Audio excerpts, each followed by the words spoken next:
దేవుని నామానికి మహిమ కలుగును గాక.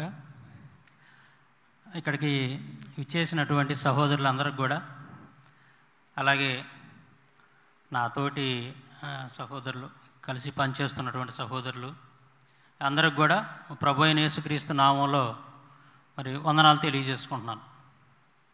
ఈరోజు మనం ఇక్కడికి వచ్చినటువంటి సందర్భం ఇండాలజీ గురించి, ఇండాలజీ అనేటువంటి ఒక ప్రోగ్రాం. అయితే ఈ ఇండాలజీ దీని గురించి చెప్పబోయే ముందు మొట్టమొదటిసారిగా తెలుగు రాష్ట్రాల్లో ఈ ఇండాలజీ ఈ ప్రోగ్రాం అనేది ఒకటి మనం స్థాపించాలి.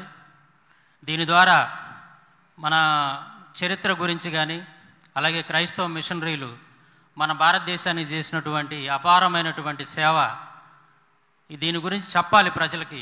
ఎందుకంటే అవన్నీ కూడా మరుగున పడిపోతూ ఉన్నాయి. మన క్రైస్తవ మిషనరీలు చేసినటువంటి సేవలన్నీ కూడా ఇప్పుడున్నటువంటి తరాలకు కానీ, రాబోయేటటువంటి తరాలకు కానీ మనం చెప్పకపోతే, ఇప్పుడున్న తరాలకు చెప్పకపోతే రాబోయే తరానికి అవి తెలిసేటువంటి అవకాశం లేదు. అవన్నీ కూడా మరుగున పడిపోతూ ఉన్నాయి. ఈలోపు ఏం జరుగుతుందంటే, ఎవరైతే మన క్రైస్తవ మిషనరీలు ఈ దేశానికి సేవ చేశారో వాళ్ళ మీద విష ప్రచారం చేస్తూ ఉన్నారు పని కట్టుకొని. మరి అందువల్ల ఏంటంటే ఒక రాంగ్ ఇన్ఫర్మేషన్ అనేది ప్రజల్లోకి వెళ్ళిద్ది, ఒక రాంగ్ ఇన్ఫర్మేషన్ ప్రజల్లోకి వెళ్ళిద్ది. కాబట్టి వాస్తవాలు మనం తెలియజేయాలంటే ఉద్దేశంతో సుమారుగా ఒక 8 లేదా 9 సంవత్సరాల క్రితం పగడాల ప్రవీణ్ అన్న, మేము ఎంతో అభిమానంగా పిలుచుకున్నటువంటి పేరు ప్రవీణ్ అన్న, దీన్ని మొట్టమొదటిసారిగా స్టార్ట్ చేశాడు హైదరాబాద్లో, ఏది మన తెలుగు రాష్ట్రాల్లో అప్పట్లో. సో అప్పుడు అనుకున్నాం, ఇండాలజీ అంటే ఏంటబ్బా ఇది ఏదో కొత్తగా ఉంది ఈ పేరు. అప్పుడే మొట్టమొదటిసారి వింటాం మేము, ఏంటిది అని చెప్పి మాకు అర్థమయ్యేది కాదు. తర్వాత ప్రవీణ్ అన్న, అలాగే మన ఇక్కడ ఉన్నటువంటి మన సహోదరులు జెర్రీ థామస్ అన్న, బిబు గారు, ఇంకా కొంతమంది ఎవరైతే వీటి మీద అధ్యయనం చేసి ఉన్నారో వాళ్ళందరితోటి ప్రతి సంవత్సరం కూడా ఇండాలజీ అటువంటి ఈ ప్రోగ్రాం ఒక్కొక్క చోట, ఒక్కో సంవత్సరం ఒక్కో చోట, లేదా ఒక్కో సంవత్సరం 2-3 చోట్ల కూడా పెట్టినటువంటి సందర్భాలు ఉన్నాయి. దాని ద్వారా ప్రజలను ఎడ్యుకేట్ చేశాడు ప్రవీణ్ అన్న. సో ఆయన ఈ తెలుగు రాష్ట్రాల్లో ఫౌండర్ ఆయన అనమాట, ఈ ఇండాలజీ అటువంటిది స్థాపించడానికి. ఈరోజు ఆయన మన మధ్య లేకపోవటం చాలా బాధాకరంగా ఉంది. ఇలాంటి ప్రోగ్రాం అనేది ఆయన లేకుండా చేయటం అనేది ఇదే మొదటిసారి ఆయన స్టార్ట్ చేసిన తర్వాత. అటువంటి గొప్ప వ్యక్తిని మనం కోల్పోయాం. ఏదేమైనా కానీ మరి ఆయన ఏదైతే ఒక గొప్ప ఉద్దేశంతో ఈ ప్రోగ్రాం, ఈ కార్యక్రమం స్టార్ట్ చేశాడో దీన్ని అలాగే వదిలిపెట్టకుండా దీన్ని రాబోయే రోజుల్లో మనం ముందుకు తీసుకెళ్ళాలనే ఉద్దేశంతో మరి మన సహోదరుడు బ్రదర్ నోబెల్ గారు, అలాగే ఈ కార్యక్రమం కోసం ఇందులో పాల్గొన్నటువంటి ప్రతి ఒక్కళ్ళు, ఈ చుట్టుపక్కల ప్రాంతాల్లో ఉన్నటువంటి సహోదరులు ఎంతోమంది కూడా మరి వాళ్ళు ఆలోచించి ఒక ఉన్నతమైనటువంటి నిర్ణయం తీసుకొని ఈ కార్యక్రమం స్టార్ట్ చేయటం అనేది చాలా గొప్ప విషయం. ఇది ఇంకా జరగాలి రాబోయే రోజుల్లో. ఇంకా అక్కడక్కడ ఇలాంటి కార్యక్రమాలు జరిగితేనే మనం భావి తరాలకి, భవిష్యత్ తరాలకి వాస్తవమైనటువంటి చరిత్ర, వక్రీకరణ లేనటువంటి చరిత్రను మనం అందించినటువంటి వాళ్ళం అవుతాం. కాబట్టి ఈ సందర్భంగా నేను మన నోబెల్ బ్రదర్ని, అలాగే ఈ కార్యక్రమానికి సహకరించినటువంటి ప్రతి ఒక్కరిని కూడా నేను అభినందిస్తున్నాను. ఈ స్ఫూర్తితోటి, వీరిని స్ఫూర్తిగా తీసుకొని ఇంకా అనేక చోట్ల ఇలాంటి కార్యక్రమాలు జరగాలని చెప్పేసి నేను మనస్ఫూర్తిగా కోరుకుంటున్నాను. అయితే ప్రవీణ్ అన్న లేకపోవటం చాలా బాధాకరంగా ఉంది. ఆయన మన మధ్య లేకపోవటం, ఆయన గుర్తు చేసుకోవాలి ఈ సందర్భంగా. ఎందుకంటే దీనికి కారకుడు ఆయనే కాబట్టి ఈ కార్యక్రమం ఇలాంటివి జరగటానికి. ప్రజలను అనేక మందిని కూడా మరి మన చరిత్ర గురించి కానీ, క్రైస్తవ మిషనరీల గురించి కానీ, అలాగే ఇతర గ్రంథాల గురించి కానీ అనేక విషయాలు ప్రజలను ఎడ్యుకేట్ చేశాడు. ముఖ్యంగా మాలాంటి వాళ్ళు, నేను కానీ, బ్రదర్ నవీన్ కానీ, ఇంకా కొంతమంది సహోదరులు, మాలాంటి వాళ్ళని తీర్చిదిద్దాడు ఆయన. అన్నీ చాలా విషయాలు నేర్చుకున్నాం ఆయన దగ్గర. క్రమశిక్షణ కానీ, డిసిప్లిన్ కానీ, ఇలాంటి ప్రోగ్రామ్స్ విషయాల్లో సబ్జెక్ట్ ఎలా తీసుకోవాలి, ఎలా గ్యాదర్ చేయాలి, ఎలా ప్రజలకు చెప్పాలి, ఇలాంటి వాటి అన్నింటిలో కూడా మాకు ఆయన తీర్చిదిద్దాడు మమ్మల్ని అయితే. సో అది మా చేతనైనంత వరకు మేము కొనసాగిస్తూ ఉన్నాం. ప్రవీణ్ అన్న కుటుంబం గురించి, ఆయన విడిచిపెట్టి వెళ్ళినటువంటి ఆ కుటుంబం గురించి మీ యొక్క అనుదిన ప్రార్థనలో జ్ఞాపకం చేసుకోవాలని చెప్పేసి నేను ఈ సందర్భంగా మనం చేసుకుంటున్నాను. సో ఇప్పుడు మనం ఇండాలజీ అంటే ఏంటి, అసలు ఏంటి ఇండాలజీ, ఈ కార్యక్రమం యొక్క ఉద్దేశం ఏంది అనేది మన సహోదరులు ముందుగా ఇంట్రడక్షన్ ఇచ్చారు. బ్రదర్ జెర్రీ థామస్ గారు ఇంట్రడక్షన్ ఇచ్చారు. నేను కొన్ని విషయాలు మీతో పంచుకుంటాను. ఇండాలజీ అంటే ఏంటంటే చరిత్రను అధ్యయనం చేయటం. చరిత్ర గడిచినటువంటి కాలాన్ని అధ్యయనం చేయటం. ఆ దాంట్లోనే దేశ సంస్కృతి కానీ, భాషలు కానీ, ఇంకా రకరకాలుగా వాటన్నిటి గురించి కూడా ఒక అవగాహన, ఒక నాలెడ్జ్ అనేది కలిగి ఉండటాన్ని ఇండాలజీ అంటారు. సో ఇక్కడ మనం క్రైస్తవ మిషనరీలు మన దేశానికి వచ్చి ఎంతో సేవ చేశారు, మనకు తెలుసు ఆ సంగతి. క్రైస్తవ మిషనరీలు విలియం కేరీ గారి దగ్గర నుంచి, మదర్ తెరిసా గారి దగ్గర నుంచి ఇంకా చాలామంది, అనేక మంది, రాబర్ట్ క్లవ్ గారు కానీ, ఇక్కడ ఈ ప్రాంతంలో బహుగా సేవ చేసినటువంటి కొంతమంది క్రైస్తవ మిషనరీలు ఉన్నారు. బైడెన్ దొరగారు, ఇట్లాగా చాలామంది ఉన్నారు. సో వీళ్ళంతా కూడా విస్తృతమైనటువంటి సేవ చేశారు. అంతేకాకుండా వాళ్ళు వచ్చినప్పుడు మన దేశంలో ఉన్నటువంటి పరిస్థితులు చాలా దారుణంగా ఉండేవి. ముఖ్యంగా మన నర్సాపురం, పాలకొల్లు, రాజోలు, సకినేటిపల్లి ఈ ఏరియాలు, ఈ ప్రాంతాల్లో చూసినప్పుడు 18వ శతాబ్దంలో, అంటే సుమారుగా 18వ శతాబ్దంలో 1830 నుండి 50 ఆ మధ్య ప్రాంతంలో కరువు, భయంకరమైనటువంటి కరువు వచ్చింది ఒకసారి. అప్పుడు ఇక్కడ ఉన్నటువంటి ప్రజలు వాళ్ళు ఆకలితోటి బాధపడుతూ ఉండేవాళ్ళు. తర్వాత రోగాలతోటి ఇబ్బంది పడుతూ ఉండేవాళ్ళు. ఎక్కడ చూసినా సరే శవాలు ఉంటుండేవి అనమాట. భయంకరమైన కరువు వచ్చింది 18వ శతాబ్దంలో. అప్పుడు ఇక్కడికి క్రైస్తవ మిషనరీలు వచ్చారు. వాళ్ళల్లో బైడెన్ దొరగారు విశేషమైనటువంటి కృషి చేశారు. ఆ కాలంలో ఇక్కడ ఈ ప్రాంతంలో ఉన్నటువంటి ఇబ్బందులు పడుతున్నటువంటి వాళ్ళందరికీ కూడా వాళ్ళకి అన్నం పెట్టారు. అలాగే అనారోగ్యంతో బాధపడుతున్నటువంటి ఆ పరిస్థితులు, ఆ కరువు సంభవించినప్పుడు అనారోగ్యంతో బాధపడుతున్నటువంటి వాళ్ళు ఎంతోమంది, వాళ్ళందరికీ కూడా ఉచితంగా సేవ చేశారు. వాళ్ళకి అన్నం పెట్టారు, అలాగే కట్టుకోవడానికి బట్టలు ఇచ్చారు. మిషనరీ హాస్పిటల్ స్థాపించారు చుట్టుపక్కలంతా కూడా. అలాగే నర్సాపురంలో ఉన్నటువంటి మిషనరీ హాస్పిటల్, ఆ హాస్పిటల్ ద్వారా ఎంతో సేవ జరిగింది. ఎంతోమందికి వాళ్ళు క్రైస్తవుల, హిందువుల, ముస్లింసా ఏం చూడలేదన్నమాట. ఒక వ్యాధితోటి దగ్గరికి వచ్చినప్పుడు అందరికీ సేవ చేశారు. మన క్రైస్తవుల గొప్పతనం ఏంటంటే, మీరు క్రైస్తవులు అయితేనే మీకు సేవ చేస్తాం, మీరు క్రైస్తవులు అయితేనే మీకు మేము చదువు చెబుతాం, మీరు క్రైస్తవులు అయితేనే మీకు మేము అన్నం పెడతాం. ఇట్లాంటి మాటలు ఎప్పుడూ మాట్లాడలేదు మన క్రైస్తవులు, అంటే మిషనరీలు. ఎవరైనా సరే ఆపదలో ఉండి లేదా అవసరంతో ఉండి వచ్చినప్పుడు వాళ్ళకి సేవ చేశారు. వీళ్ళు క్రైస్తవుల, హిందువుల, మతాన్ని చూడలేదు వాళ్ళు. అంటే అది మానవత్వాన్ని చాటుకున్నారు. అదేవిధంగా ఈ చుట్టుపక్కల ఎంతో మంచిగా సేవ చేశారు బైడెన్ దొరగారు. ఇక్కడ నర్సాపురం, పాలకొల్లు ప్రాంతాల్లో మార్లపూడి ఎంబేరయ్య అని చెప్పి ఒక అతను ఉండేవాడు.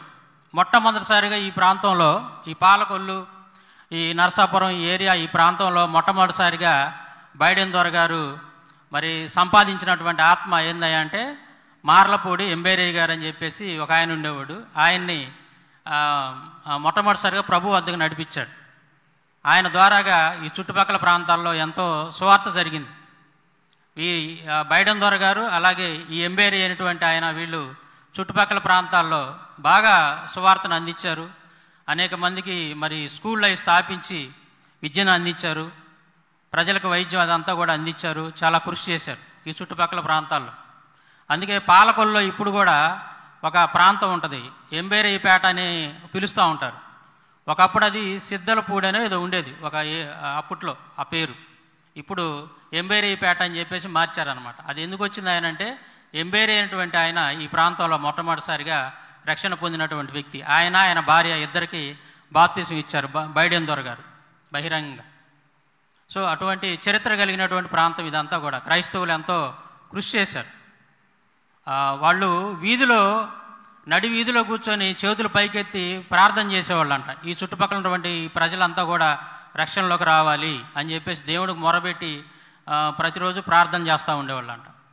సో అట్లాగా మిషనరీలు ఈ ప్రాంతంలో చక్కగా సేవలు అందించారనమాట. అయితే ఇక్కడ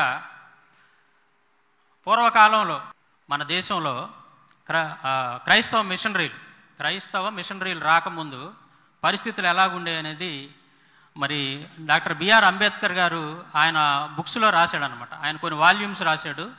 ఆ వాల్యూమ్స్లో అప్పట్లో న్యూస్ పేపర్లో వచ్చినటువంటి కొన్ని సంఘటనల్ని ఆయన మరి ఇవ్వటం జరిగింది, ఆయన బుక్లో రాయటం జరిగింది. వాటిలో కొన్ని ఒక 2-3 సంఘటనలు మనం పరిశీలిద్దాం, ఏం రాసి ఉన్నాయి ఏంటి అనేది. అది అంబేద్కర్ రచనలో ప్రసంగాలు, వాల్యూమ్ నెంబర్ 5, పేజ్ నెంబర్ 39. ఇక్కడ ఏమని రాసి ఉంటుందంటే, ఇది బాంబే సమాచార్ 1936 డిసెంబర్ 19న ప్రచురించబడినటువంటి ఒక వార్త, బాంబే సమాచార్ అటువంటి పత్రికలో. ఇక్కడ అంబేద్కర్ గారు రాసినటువంటి విషయం అన్నమాట. ఇది ఏంటంటే, కాలికట్టులోని కంబాడి గ్రామంలో ఒక యువతి యొక్క బిడ్డ బావిలో పడింది. అప్పుడు ఆ యువతి రక్షించమని కేకలు పెట్టినా అక్కడ ఉన్న వాళ్ళు ఎవరు కూడా బావిలో దూకి ఆ బిడ్డను రక్షించడానికి ముందుకు రాలేదు. అప్పుడు దారిని పోయే ఒక అపరిచితుడు వచ్చి బావిలో దూకి బిడ్డను రక్షించాడు. తర్వాత అక్కడున్న ప్రజలు అతను ఎవరైనా అడగ్గా తాను అస్పృశ్యుడిని చెప్పాడు, అంటే అంటరాని వాడిని అని చెప్పాడు. అప్పుడు వారు అతని కృతజ్ఞతలు చెప్పటం పోయి, మరి బావిని మైలపరిచావు నువ్వు, నీ వల్ల మైలపడిపోయింది బావి అని చెప్పేసి దుర్భాషలాడి అతను కొట్టారంట. సో ఆ పరిస్థితులు, అంటే ఆ రోజుల్లో పరిస్థితులు ఎలా ఉండేవి అనేది, అంటే క్రైస్తవ మిషనరీలు వచ్చిన తర్వాత కూడా కొన్నాళ్ళు ఇవి కొనసాగిన ఇలాంటి పరిస్థితులు. రాకముందు ఇంకా ఇంతకంటే భయంకరంగా ఉన్నాయన్నమాట. అంటే ఏంది, ఒక బావిలో ఒక బిడ్డ పడిపోయారు, దారిని పోతున్నటువంటి వ్యక్తి వచ్చి బావిలో దూకి ఆ బిడ్డను రక్షిస్తే అప్పుడున్నటువంటి సమాజం ఎవరు నువ్వు అని అడిగినప్పుడు నేను ఒక అంటరాని వాడిని అస్పృశ్యుడిని అని చెప్పాడు. నీ వలన మా బావి మా నీళ్ళన్నీ కూడా మైలపడిపోయినాయి, నువ్వు ఒక అంటరాని వాడివి, నువ్వు బావిలో ఎందుకు దూకావని చెప్పేసి, అంటే ఆ బిడ్డ ప్రాణాలు కాపాడినందుకు అతనికి కృతజ్ఞతలు చెప్పి గౌరవించాల్సింది పోయి అతన్ని దుర్భాషలాడి కొట్టారంట. అంటే దీన్ని బట్టి అర్థం చేసుకోండి మన దేశంలో ఆ రోజుల్లో పరిస్థితులు ఎలాగుండే అనేది. తర్వాత ఇంకో సంఘటన చెప్తాను. తర్వాత అంబేద్కర్ రచనలో ప్రసంగాలు వాల్యూమ్ నెంబర్ 5, పేజ్ నెంబర్ 31లో అక్కడ అప్పుడున్నటువంటి పరిస్థితి చెప్తున్నాడు. ఒకటి, అస్పృశ్యులకు ఇచ్చేటటువంటి కూలి డబ్బులు కానీ మొక్కజొన్నల రూపంలో కానీ ఇస్తారు. అంటే ఈ అస్పృశ్యులని పిలువబడుతున్నటువంటి వాళ్ళు ఎవరైతే ఉన్నారో వాళ్ళు పనిచేసినప్పుడు వాళ్ళకి ఇచ్చేటటువంటి కూలి డబ్బుల రూపంలో కానీ, లేదంటే మొక్కజొన్నలు అంటే వాళ్ళు తినేటటువంటి ఆహారాలు అవన్నీ ధాన్యం రూపంలో ఇచ్చేవాళ్ళు అనమాట. అస్పృశ్యులకు ఇచ్చేటటువంటి జొన్నలను గోబరోవా అంటారు. అంటే పశువుల పేడలో ఉండే జొన్నలని దీని అర్థం, గోబరవా అని పిలుస్తారంట. అస్పృశ్యులకు ఇచ్చేటటువంటి జొన్నలు అంటే వాళ్ళు వండుకొని తినేటటువంటి వాటిని. ఏంటి దీని అర్థం ఏంటంటే ఆవు పేడలో ఉండేటటువంటి జొన్నలు అనమాట. మార్చి ఏప్రిల్ నెలలో జొన్నలు ఎదిగి పంటకు వస్తాయి. కోతకు వచ్చిన పంటను కోసి నూర్పిడికి పంట కళ్యంలో పరిచి పశువులను వదులుతారు. పశువుల తొక్కిడికి జొన్నలు నూర్పబడతాయి. అయితే నూర్పిడి సమయంలో ఎద్దులు గడ్డితో బాగా జొన్నలను కూడా తింటాయి. జీర్ణం కాని జొన్నలను అవి మర్నాడు పేడతో పాటు విసర్జిస్తాయి. పేడను కడిగి వేరు చేసిన ఆ జొన్నలను అంటరాని కూలీలకు బత్యం క్రింద కొలుస్తారు. ఆ పేడ జొన్నలను వారు దంచుకొని రొట్టె చేసుకొని తింటారు. అంటే వీళ్ళు తీసుకున్నటువంటి ఆహారం, అస్పృశ్యులుగా పిలువబడేటువంటి వాళ్ళు తీసుకున్నటువంటి ఆహారం, ఎలాంటి ఆహారం తీసుకునేవాళ్ళు చూడండి. ఆ రోజుల్లో వీళ్ళ పొలంలో పనిచేసినటువంటి వాళ్ళకి ఇచ్చేటువంటి కూలి ఏంటంటే ఎద్దుల్ని నూర్పిడి, అంటే ఆ రోజుల్లో ట్రాక్టర్లు ఇవన్నీ ఉండేవి కాదు కదా, ఎద్దుల్ని వాటిని వదిలి రాలినటువంటి ధాన్యాన్ని తీసుకుంటుండేవాళ్ళు. అప్పుడు ఎద్దులు తిరిగేటప్పుడు ఏమైందంటే అవి పేడేస్తూ ఉంటాయి. ఆ పేడ వేసినప్పుడు ఆ పేడలో ఈ జొన్నలన్నీ అంటే ఎద్దులు తింటుంటాయి కదా జొన్నలు, కొన్ని అవి కొన్ని పేడలో వస్తాయంట బయటికి. అప్పుడు ఆ పేడలో ఉన్నటువంటి జొన్నల్ని కడిగి వీళ్ళకి ఇచ్చేవాళ్ళు అంట, అస్పృశ్యులను పిలువబడేవాళ్ళు. అంటే ఎంత దుర్భరమైనటువంటి జీవితాన్ని వాళ్ళు గడిపేవాళ్ళు చూడండి. తర్వాత గుజరాత్లో పరిస్థితి ఎలాగుండేది అనేది అంబేద్కర్ గారు చెబుతున్నాడు. తాము అస్పృశ్యులమని చాటేందుకు అస్పృశ్యులు ఒక కొమ్మును ధరించాల్సి ఉండేది. అంటరాని వాళ్ళుగా పిలువబడేటువంటి వాళ్ళు గుర్తుగా వాళ్ళ కొమ్మును ధరించాలంట. మరాఠాల పేష్వాల పాలనలో, అంటే శివాజీ తర్వాత కాలంలో వాళ్ళ వారసులు ఎవరైతే ఉన్నారో వాళ్ళ కాలంలో పరిస్థితులు ఎలా ఉండేవని చెప్తున్నాడు ఇక్కడ. పేష్వాల పాలనలో రాజధాని పూనా నగరంలో ఉదయం 9 గంటల లోపున మధ్యాహ్నం 3 గంటల తర్వాత అస్పృశ్యులను రానిచ్చేవారు కాదు. ఉదయం 9 గంటల ముందు కానీ, తర్వాత మధ్యాహ్నం 3 గంటల తర్వాత కానీ అస్పృశ్యులను రానిచ్చేవాళ్ళు కాదు వీధుల్లోకి. ఎందుకంటే ఆ సమయాల్లో నీడలు పొడుగ్గా పడతాయి. అస్పృశ్యుల నీడ పడితే బ్రాహ్మణులు మైలబడిపోతారు. మళ్ళీ శుచి అయ్యేంత వరకు బ్రాహ్మణుడు నీరు తాగలేడు, తిండి ముట్టలేడు. కుక్కలు పశువులు యథేచ్ఛగా తిరగవచ్చు, కానీ అస్పృశ్యుడు మాత్రం తిరగడానికి వీల్లేదు.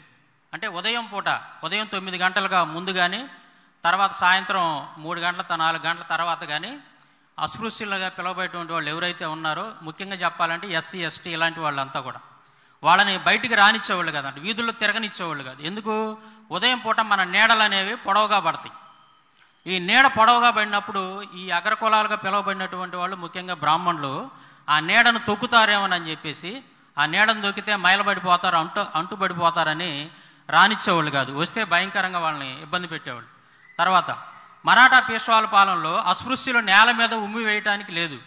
ఏ హిందువు అయినా కాలుతో తొక్కి మైలబడిపోతాడని, అంచేత మెడలో ఓ మట్టి కుండ వేలాడేసుకొని అందులో ఉమ్మి వేసుకోవాలి. అస్పృశ్యుడు నడిచి వెళ్ళేటప్పుడు అతని అడుగుజాడలు పడతాయి, అంచేత వాటిని ధరించుకొని తిరగాలి వాళ్ళు. తర్వాత వాళ్ళు నడిచేటప్పుడు తుడిచేందుకు ఒక ముళ్ళకంపను కూడా ఈడ్చుకుంటూ పోవాలి. బ్రాహ్మణుడు ఎదురు పడితే నేల మీద సాగిల పడాలి, లేకపోతే అతని నీడ బ్రాహ్మణుడి మీద పడవచ్చు. అంటే వెళ్ళేటప్పుడు వాళ్ళు ఉమ్మి ఊస్తే కింద నేల మీద పడిద్ది, అది పొరపాటున వీళ్ళు తొక్కుతీ మైలబడిపోతారు. కాబట్టి ఏం చేసేవాళ్ళు అంటే వీళ్ళకు కొన్ని ఆంక్షలు పెట్టారు అస్పృశ్యులుగా పిలవబడే వాళ్ళకి. మెడలో ఒక మట్టి ముంత కట్టుకోవాలి, వాళ్ళు ఉమ్మి వస్తే ఆ ముంతలో ఉయ్యాలన్నమాట. అదేవిధంగా మరి ఎవరైనా బ్రాహ్మణుడు ఎదురైతే వీళ్ళు నిలబడకూడదు, అస్పృశ్యులు వెంటనే కూర్చోవాలి అక్కడ, ఎందుకంటే వీళ్ళ నీడ మళ్ళీ వాళ్ళు తొక్కుతారు కదా, అందువల్ల. తర్వాత వీళ్ళు నడిచేటప్పుడు వెనకమాల ఒక ముళ్ళ కంప కానీ ఏదో ఒక చీపురు లాంటిది కానీ కట్టుకోవాలి. ఎందుకంటే వీళ్ళు నడిచినటువంటి అడుగుల్ని ఆ వెనకమాల ఉన్నటువంటి చీపురి లేదా కంప అనేది శుభ్రం చేసుకుంటా వెళ్ళిద్ది. ఇటువంటివన్నీ కూడా మరి శివాజీ వాళ్ళ యొక్క వారసుల కాలంలో, ఛత్రపతి శివాజీ చనిపోయిన తర్వాత వాళ్ళ యొక్క వారసుల కాలంలో ఇవన్నీ కూడా జరిగినాయి అన్నమాట. తను ఫలానా అని గుర్తించేటట్టుగా మహారాష్ట్రలో అస్పృశ్యులు నల్లని దారాన్ని మెడ చుట్టూ కానీ మణికట్టుతో కానీ కట్టుకోవాలి. చూడంగానే నువ్వు అస్పృశ్యుడు అని గుర్తుపట్టేటట్టుగా, అంటే అస్పృశ్యుడు అని గుర్తుపడితే దానికి తగినటువంటి జాగ్రత్తలు వీళ్ళు తీసుకుంటారనమాట. అంటే దూరంగా దొలిగిపోవటం, ముట్టుకోకుండా ఉండటం, ఇలాంటివన్నీ కూడా చేస్తారు. దాని గుర్తుగా నల్లటి దారాన్ని వాళ్ళు ధరించాలి. మలబార్లో అస్పృశ్యులు ఒక అంతస్తు కంటే ఎక్కువ ఎత్తు ఉండే ఇల్లు కట్టుకోవడానికి లేదు. ఇవన్నీ కూడా నేను చెప్పేవన్నీ కూడా డాక్టర్ బిఆర్ అంబేద్కర్ రచనలు, ప్రసంగాలంటువంటి పుస్తకాల్లో వాల్యూమ్ నెంబర్ 12 అలాగే 7 వీటిలో ఉంటాయి అన్నమాట. ఆ వాల్యూమ్స్ మీరు చూస్తే ఉంటాయి. పేజీ నెంబర్లు కూడా ఇచ్చాను నేను, 713, 712 అట్లాగా. తర్వాత చూడండి, మలబార్లో అస్పృశ్యులు ఒక అంతస్తు, అంటే అంటరాని వారిగా పిలవబడేటువంటి వాళ్ళు వాళ్ళ అంతస్తులు ఇల్లు కట్టుకోవడానికి వీల్లేదన్నమాట. వాళ్ళు అంటే 2-3 అంతస్తులు ఇల్లు కట్టుకోవడానికి వీల్లేదు, ఆంక్షలు ఉండే వాళ్ళకి. అలాగే మలబార్లో అస్పృశ్యులు గొడుగులు తీసుకెళ్ళకూడదు, చెప్పులు వేసుకోకూడదు, బంగారు నగలు పెట్టుకోకూడదు. అంటే ఈ పరిస్థితులన్నీ కూడా ఆ రోజుల్లో ఉన్నాయి మన భారతదేశంలో. క్రైస్తవ మిషనరీలు ఇండియాకి రాకముందు చాలా భయంకరమైనటువంటి పరిస్థితి ఎలా ఉండే అనేది ఉదాహరణ చెప్తున్నాను మీకు. ఇదంతా మనం ఏదో ఊహించి చెప్పటం కాదు, ఎక్కడో విన్నటువంటి కల్పనా కథలు కాదు, చరిత్రలో జరిగినటువంటివి, నమోదు కాబడినటువంటివి. ఆ రోజుల్లో మరి పత్రికల్లో వచ్చినటువంటి సంఘటనలు కానీ, అలాగే డాక్టర్ బిఆర్ అంబేద్కర్ గారు ఆయన కోట్ చేసినటువంటి విషయాలు, ఆయన కళ్ళతో చూసినటువంటివి, విన్నటువంటి విషయాల్ని పుస్తకాల రూపంలో రాశాడు. వాటి గురించి నేను మాట్లాడుతాను అన్నమాట, ఏమి జరిగినాయి మన దేశంలో. తర్వాత దక్షిణ భారతంలో అస్పృశ్యులు నడుముకు పైన బట్ట కప్పుకోవడాన్ని స్పష్టంగా నిషేధించారు. ఆడవాళ్ళు వక్షస్థల భాగానికి ఆచ్ఛాదన లేకుండా ఉండి తీరాలి. ఇది ఎంత దుర్మార్గమో చూడండి. ఆడవాళ్ళు పైన ఒంటి మీద వస్త్రం అనేది ఉండకూడదు, వాళ్ళు కింద నడుము కాడ నుంచి కింద కొండాలి తప్ప పైన వస్త్రం ఉండకూడదు. ఆడవాళ్లే కదా, మగవాళ్ళని కూడా అలాగే చూశారు దారుణంగా. వాళ్ళు సరైనటువంటి వస్త్రాలు ధరించడానికి లేదు, శరీరం అంతా కూడా వస్త్రాలను కప్పుకొని ఉండటానికి వీల్లేదు. అంత దారుణంగా టార్చర్ పెట్టారు ఈ ఎస్సీ ఎస్టీ ఇలాంటి బీసీ వీళ్ళందరినీ, శూద్రులను, ముఖ్యంగా శూద్రుల్ని, అలాగే అంటరాని వాళ్ళని. శూద్రులు కూడా అంటరాని వాళ్ళే. అంటే ఇప్పుడు మీకు శూద్రులు అంటే ఒక క్లారిటీ ఇవ్వాలి మీకు. మన వాళ్ళు తెలియని వాళ్ళు ఏమనుకుంటారంటే, మరి శూద్రులు అంటే ఎవరో ఎస్సీ ఎస్టీ వాళ్ళే కావాలనుకుంటారు. కాదు, ఇప్పుడున్నటువంటి వాళ్ళల్లో కమ్మ, కాపు, రెడ్డి, వెలమ ఇలాంటి క్యాస్టులు చెందినటువంటి వాళ్ళంతా కూడా అప్పుడు శూద్రులే. వీళ్ళంతా కూడా బ్రాహ్మణులు, ఈ మనువాదుల యొక్క వాళ్ళ దుర్మార్గాలకు బలైనటువంటి వాళ్ళే. వాళ్ళంతా కూడా ఇదిగో ఇలాంటి బాధలను అనుభవించినటువంటి వాళ్ళే. కాబట్టి ఈ విషయం మీరు క్లారిటీ తీసుకోవాలి. ఎవరయ్యా శూద్రులు అని అంటే బ్రాహ్మణ, క్షత్రియ, వైశ్య ఈ 3 కాక మిగిలిన వాళ్ళంతా కూడా శూద్రులు, అలాగే అస్పృశ్యులుగా చండాలు అని పిలువబడుతున్నటువంటి వాళ్ళు ఉన్నారనమాట. వీళ్ళందరూ కూడా ఇటువంటి భయంకరమైనటువంటి పరిస్థితిని అనుభవించారు, బాధలను అనుభవించారు, నరకాన్ని అనుభవించారు వాళ్ళ చేతులు. తర్వాత పేష్వాల పాలనలో నేరస్తులను దండించడానికి కులం రీత్యా విభేదం పాటించేవారు. కులాన్ని బట్టి శిక్షలు ఉండేవి, అన్నమాట. అతను బ్రాహ్మణుడు కనుక అయితే ఒక వ్యక్తిని చంపినా సరే అతనికి మరణశిక్ష ఉండకూడదు. అతన్ని ఊరు నుంచి బయటికి పంపించేయాలి, గుండు చేసి అక్కడి నుంచి అతను బతకడానికి కావాల్సిన డబ్బులు ఇచ్చి ఊరు దాటిచ్చేసేయాలి వేరే ఊరికి.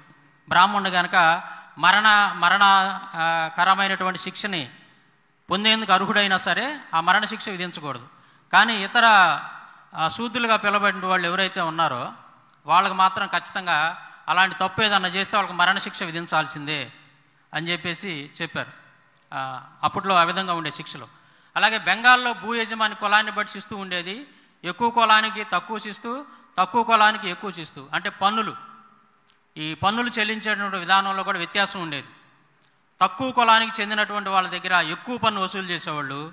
మరి ఎక్కువ కులాలు కానీ పిలువబడేటువంటి వాళ్ళు ఎవరైతే ఉన్నారో ఆ కాలంలో వాళ్ళ దగ్గర తక్కువ పన్ను వసూలు చేసేవాళ్ళు అని చెప్తున్నారు.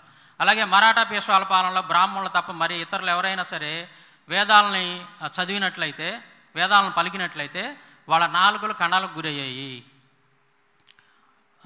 ఆ రోజుల్లో ఏం చేసేవాళ్ళు అంటే వేదాలు కనుక చదివితే వాళ్ళు శూద్రులు కానీ లేదా చండాలు అని పిలువబడుతున్నటువంటి అంటరాని అస్పృశ్యులుగా పిలువబడుతున్నటువంటి వాళ్ళు కానీ వీళ్ళు ఎవరైనా సరే వేదాలను కనుక చదివారంటే వాళ్ళని తీసుకొచ్చి నిర్దాక్షిణ్యంగా వాళ్ళ నాలుకలు కోసేసేవాళ్ళు. ఇవన్నీ చరిత్రలో జరిగినాయి మన మిషనరీలు రాకముందు. అప్పుడు పేపర్లో వచ్చినటువంటి ఒక సంఘటన 1928లో ఫిబ్రవరి 26న ప్రతాప్ పత్రికలో ఒక సంఘటన వెలువడింది. జోధ్పూర్ రాష్ట్రంలోని చందయాల్లో మీరు ఇంకా హరిజనులకు హల్వా ఇది మనకు ఇష్టమైనటువంటి ఆహారాన్ని తినేటువంటి హక్కు కూడా లేదు అప్పట్లో. వాళ్ళు చెప్పినట్టే వాళ్ళు ఏదైతే కొన్ని నియమిస్తారో ఆహారం మాత్రమే తీసుకోవాల్సి వచ్చేదన్నమాట. 1931 అక్టోబర్ 25వ తారీఖున అప్పుడు ప్రతాప్ అనేటువంటి పత్రిక నుంచి వచ్చినటువంటి వార్త, గర్వాలా జిల్లాలోని హరగాంలో గ్రామంలో అస్పృశ్యులైన పెళ్లి కుమారుణ్ణి పల్లకిలో కూర్చోబెట్టి పెళ్లి వాళ్ళు బయలుదేరడానికి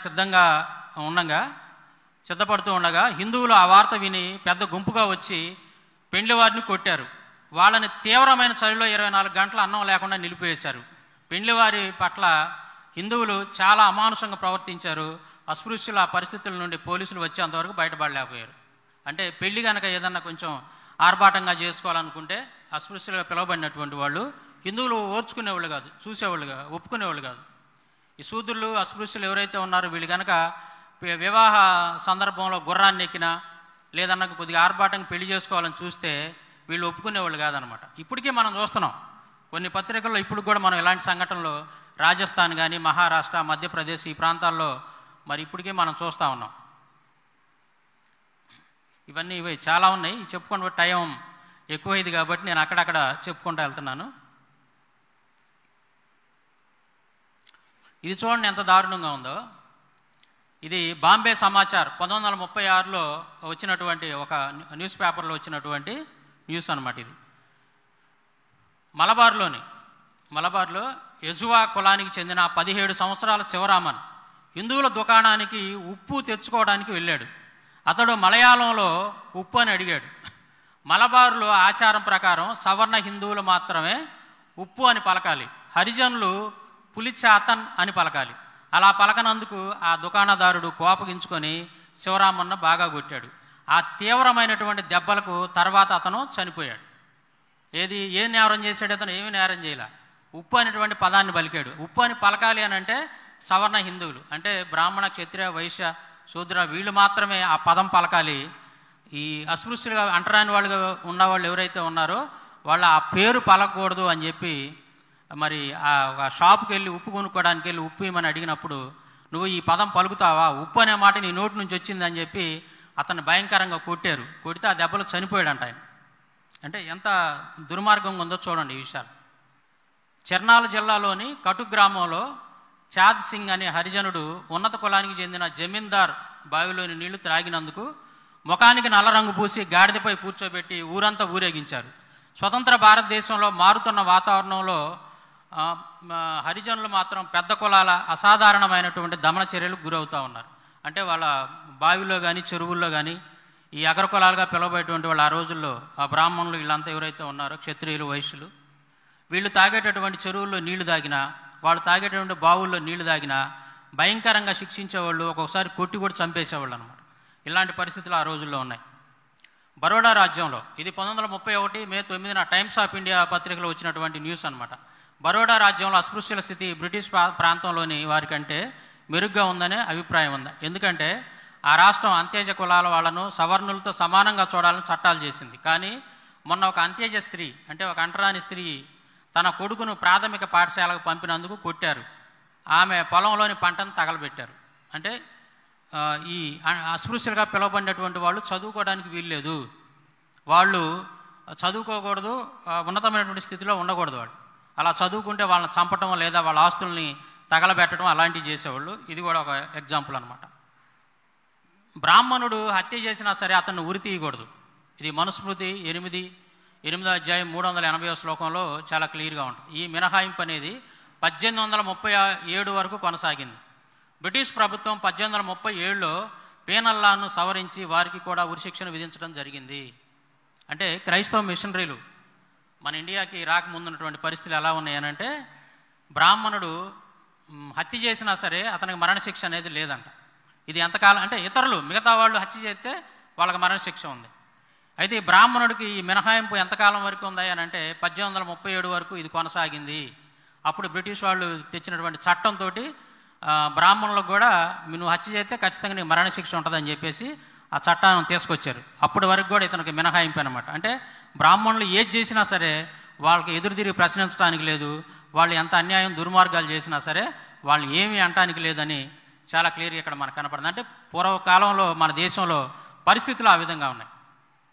ఇక్కడ అంబేద్కర్ గారు చెప్తున్నారు చూడండి, బ్రాహ్మణులు బండ్ల కొద్దీ సృష్టించినటువంటి శాస్త్రాలు పేదరికం, నిరక్షరాస్యత, మూఢ విశ్వాసాలతో కూరుకుపోయిన జనసామాన్యాన్ని వెర్రివాళ్ళని చేసి దగా చేసి దోసుకోవడానికి వారికి ఉపయోగపడ్డాయి.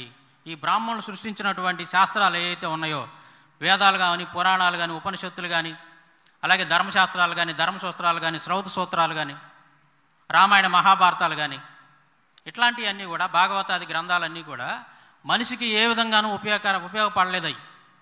మనిషికి ఏ విధంగా కూడా మానవ సమాజానికి ఉపయోగపడకపోగా సమాజానికి నష్టం కలిగించినవి. ఈ కులాలు ఇలాంటివన్నీ కూడా ఎక్కువ తక్కువలు 4 రకాలుగా మనుషులను విభజించి చాలా భయంకరంగా సమాజాన్ని నాశనం చేసినని చెప్తున్నాడు. వెర్రివాళ్ళని చేసినాయి అంట ఈ గ్రంథాలన్నీ సమాజాన్ని. అలాగే దగా చేసి దోచుకోవడానికి ఉపయోగపడ్డాయి బ్రాహ్మణులకి. ఈ గ్రంథాలన్నీ కూడా బ్రాహ్మణులకి ఉపయోగపడ్డాయి దోచుకోవడానికి, ఎదుటివాడిని దోచుకోవడానికి. మన ధర్మశాస్త్రం అంతా అదే ఉంటుంది, ఎదుటివాడిని దోచుకోవడమే. నీకు సర్వ హక్కులు ఇచ్చాడు బ్రాహ్మణుడికి, మనువు సర్వ హక్కులు ఇచ్చాడు. అతను నీ ఇప్పుడు శూద్రుడు అనేటువంటి వాడి దగ్గర ధనం ఉంటే నువ్వు బలవంతంగా తీసుకోవచ్చు, నీకు ఎటువంటి శిక్ష లేదు, అది తప్పేం కాదు. ఎందుకంటే ఈ భూమి మీద ఉన్నటువంటి సృష్టి అంతా కూడా మరి నీకోసమే సృష్టించబడింది, ఇదంతా నీదే. కాబట్టి ఈ శూద్రులు అనేటువంటి వాళ్ళు ఎవరైతే ఉన్నారో వాళ్ళు ధనవంతులు అవ్వటానికి వీల్లేదు. ఎందుకంటే వాళ్ళ దగ్గర ధనం ఉంటే నువ్వు చెప్పిన మాట వినరు, నీ కింద సేవ చేయరు, నీ కింద బానిసలుగా బ్రతకరోళ్ళు. కాబట్టి నీ పని నువ్వే చేసుకోవాల్సి వచ్చింది. కాబట్టి వాళ్ళు ధనవంతులుగా ఎప్పుడు ఉండకూడదు, వాళ్ళు ఎప్పుడు నీ దగ్గర బానిసలాగా పనిచేస్తూనే ఉండాలి. మనుధర్మశాస్త్రం యొక్క సారాంశం అంతా అదే. వాళ్ళు తయారు చేసినటువంటి గ్రంథాలన్నీ కూడా వాళ్ళకు ఉపయోగపడేటట్టే రాసేసుకున్నారు అన్నీ. తర్వాత బ్రాహ్మణేతర స్త్రీలను చేర్చడానికి బ్రాహ్మణులు తమకు హక్కు ఉందనడం ప్రారంభించారు. ఈ నైతిక పతనాన్ని ఆపడానికి ఈస్ట్ ఇండియా కంపెనీ 1819లో ఒక శాసన నిబంధన తీసుకురావాల్సి వచ్చింది. బ్రాహ్మణులు యథేచ్ఛగా శూద్రులు ఈ అంటరాని కులాలుగా పిలువబడుతున్నటువంటి స్త్రీలని చాలా భయంకరంగా వాళ్ళు ఇష్టం వచ్చినట్టుగా వాళ్ళు అనుభవించేవాళ్ళు. వాళ్ళని ఏమీ అంటానికి లేదన్నమాట, వాళ్ళ ఇష్టం, అది బ్రాహ్మణులుగా వాళ్ళ ఇష్టం అన్నమాట. ఇదంతా కూడా తప్పు అని చెప్పేసి బ్రిటిష్ గవర్నమెంట్ ఏం చేసిందంటే ఒక చట్టాన్ని తీసుకొని వచ్చింది 1819లో. మీరు ఇలా చేయటం తప్పు అని చెప్పి చట్టాన్ని తీసుకొచ్చింది. తర్వాత ఇల్లాళ్లను కన్నెపిల్లలను ఎర్రజూపి వ్యభిచారంలో దించడం కోసం ఆడవాళ్ళను నియమించడాన్ని నేరంగా 1819 సంవత్సరపు 7వ శాసన నిబంధన ప్రకటించింది. ఈ ఏదైతే దేవదాసి వ్యవస్థ అని భయంకరమైనటువంటి వ్యవస్థ, అది ఆడవాళ్ళని అంటే ఈ శూద్రుల్లో కానీ అంటరాని వాళ్ళలో ఉన్నటువంటి కుటుంబాలకు చెందినటువంటి ఆడపిల్లల్ని తీసుకెళ్ళి గుళ్ళో ఒక దేవుడు పెళ్లి చేస్తున్నామని చెప్పి అక్కడ ఒక బ్రాహ్మణుడి ద్వారాగా పెళ్లి జరిపించి ఎవరితోటి గుళ్ళో ఉన్నటువంటి ఆ విగ్రహంతో తర్వాత ఆ స్త్రీని ఆ గుళ్ళోనే ఒక వ్యభిచారిగా మార్చేవాళ్ళు. ఆ ఊరి పెద్దలు కానీ ఇంకా ఎవరైనా సరే ఆ స్త్రీని ఒక వ్యభిచారిగా ఆ గుళ్ళో ఉంచుకునేవాళ్ళు అనమాట. ఇదంతా కూడా దేవదాసి వ్యవస్థ, మాతంగి, జోగిని ఇలాంటి పేర్లు పెట్టి వీటికి మళ్ళీ ఇవన్నీ ఈ నిర్వహించేదంతా కూడా ఎవరు? ఈ మంత్రాలు చదివేది, వ్యవహారం చేసేదంతా కూడా బ్రాహ్మణులే. మా గ్రంథాల్లో ఉంది ఇదంతా, మా దేవుడు చెప్పాడు అని చెప్తూ ఉంటారు. మరి నా ప్రశ్న ఏంటంటే, అలాంటి వాళ్ళకి దాన్ని సమర్థించేటటువంటి దుర్మార్గులు, ఆధునిక మనవాదులు ఇప్పుడు కూడా ఉన్నారు మన దేశంలో. అప్పుడు ఉన్నటువంటి మనువాదుల వాళ్ళ యొక్క తరం అనేది వాళ్ళ వారసులు ఇప్పుడు కూడా ఉన్నారు. వాళ్ళు సిగ్గు లేకుండా ఇలాంటి విషయాలను ఇప్పటికీ సమర్థిస్తుంటారు.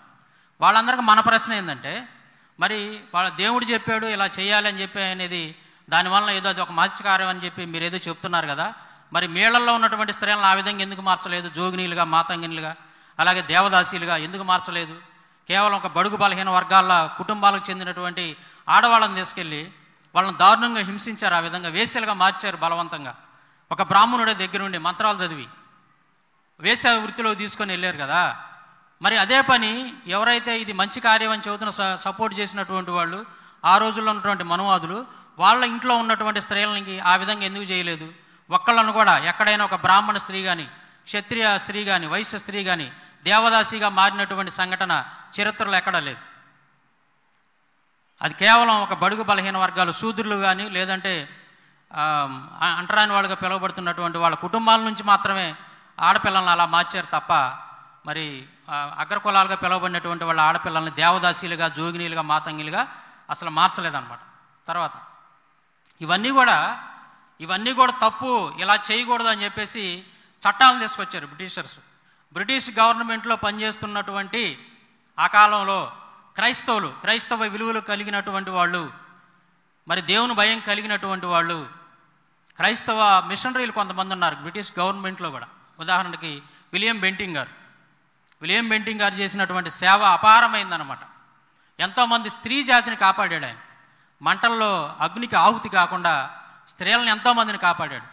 మరి ఇంకా చాలా చేశాడు ఆయన. పసిపిల్లల్ని, చిన్నపిల్లల్ని గంగానది ఆ చుట్టుపక్కల ఆ ఏరియాలో ఉన్నటువంటి ప్రజలు ఏం చేసేవాళ్ళు అంటే, వాళ్ళకు పుట్టినటువంటి తొలి సంతానాన్ని తీసుకెళ్ళి గంగానదిలో ఇసిరేసేవాళ్ళు. ఎందుకు అలా చేసేవాళ్ళు అని అంటే, అక్కడ ఆ గంగానదిలో ముసళ్ళు ఉంటాయి కదా, ఈ ముసలి అనేది గంగాదేవి యొక్క వాహనం. హిందువుల యొక్క గ్రంథాల ప్రకారం, హిందువుల యొక్క నమ్మకం ప్రకారం గంగానదిలో ఉన్నటువంటి ముసళ్ళు ఉంటాయి కదా నదుల్లో, ఆ ముసలి అనేది గంగాదేవి యొక్క వాహనం. మనం విసిరినటువంటి బిడ్డని గంగలో విసిరినప్పుడు ఆ ముసలి కనుక తినేసిందంటే వీళ్ళకి అదొక దేవుడు ఒక వరం ఇచ్చినట్టు అనమాట. వచ్చే జన్మలో వీళ్ళకి మంచి జరిగింది, వీళ్ళకి నష్టం జరగకుండా ఇప్పుడు ప్రజెంట్ జన్మలో కూడా వాళ్ళకి ఏదో మేలు జరిగిద్ది అంటే ఒక నమ్మకం. అలాంటి నమ్మకాన్ని క్రియేట్ చేశారు బ్రాహ్మణులు. అందుకని తొలి సంతానాన్ని తీసుకెళ్ళి అక్కడ ఒక టైంలో ఒక సమయం ఉండేది, ముహూర్తం నిర్వహించేవాళ్ళు. ఆ సమయానికి ఈ ముసళ్ళు ఏవైతే ఉన్నాయో గంగానదిలో, అవి ఆ సమయాన్ని గుర్తుపెట్టుకొని అక్కడికి వచ్చి నోరు తెరుచుకొని ఉంటాయంట బయట ఒడ్డుకు దగ్గరలో. అంటే ఎవరో పిల్లల్ని ఇసిరేస్తారా, వాళ్ళని తినేద్దామని అలవాటు పడిపోయి ఆ ముసళ్ళన్నీ కూడా మరి గంగానదిలో నోరు తెరుచుకొని అలా ఎదురు చూస్తూ ఉంటాయంట. పుట్టిన పిల్లల్ని తీసుకెళ్ళి మంత్రోక్తిగా, శాస్త్రోక్తంగా తీసుకెళ్ళి ఇసిరేసేవాళ్ళు. ఆ ముసళ్ళు అనేవి తింటూ ఉండేవి పిల్లల్ని. ఎంతమంది, ఎన్ని లక్షలు, ఎన్ని కోట్ల మంది మరి అలాంటి పసిపిల్లల్ని దారుణంగా ఆ ముసళ్ళకి, షార్కు చేపలకి ఆ నదుల్లో ఆ విధంగా విసిరేసి బలిచ్చారు అనేది చాలా ఘోరంగా ఉంటుంది. చరిత్రలో కనుక చదివితే మనకి చాలా హృదయ విదారకంగా ఉంటుంది. దీనంతటా కారణం ఎవరు? ఇవన్నీ కూడా బ్రాహ్మణులు సృష్టించినటువంటి ఈ సాహిత్యం ఏదైతే ఉందో వాళ్ళ వాంగ్మయం. వాటిలో రాసి ఉంది, గంగానదిలో ఏ రకంగా నువ్వు చనిపోయినా సరే నీకు పుణ్యగతులు వస్తాయి. నువ్వు ఏ రూపంలో గంగానదిలో నువ్వు ఆత్మహత్య చేసుకోవడానికి చచ్చిపోయినా సరే నువ్వు చనిపోయిన తర్వాత నువ్వు స్వర్గానికి వెళ్ళిపోతావు. అని చెప్పి రాసుకున్నారు. కాబట్టి అవన్నీ కూడా వాళ్ళు పాటించారు ఆ రోజులు. చాలా భయంకరమైనటువంటి విషయాలు. ఇలాంటి వాటన్నిటిని కూడా విలియం బెంటింగ్ గారు చట్టాన్ని తీసుకొచ్చాడు. మీరు ఎవరో కూడా స్త్రీలని సతీ సాగమనం పేరుతోటి బ్రతికొండగానే మీరు తగలబెట్టడానికి వీల్లేదు, ఇది ఒక అమానుషమైనటువంటి చర్య. దానికి చట్టాన్ని తీసుకొని వచ్చాడు. ఆ తర్వాత 1829లో ఆ తర్వాత చిన్నపిల్లల్ని ఈ రకంగా నదుల్లో విసిరేయకూడదు, ముసళ్ళకి వీటికి ఆహారంగా వేయకూడదు. అలాగే ఆ రోజుల్లో ఆడపిల్లలు పుడితే వెంటనే వాళ్ళని చంపేసేవాళ్ళు, ఏదో రకంగా బలి. అది దానికి కూడా మామూలుగా చంపడం కాదు, దానికి కూడా ఏదో పేరు పెడతారు, బలి ఇవ్వటం, ఏదో ఒక రూపంలో దేవతలకు బలి ఇవ్వటం.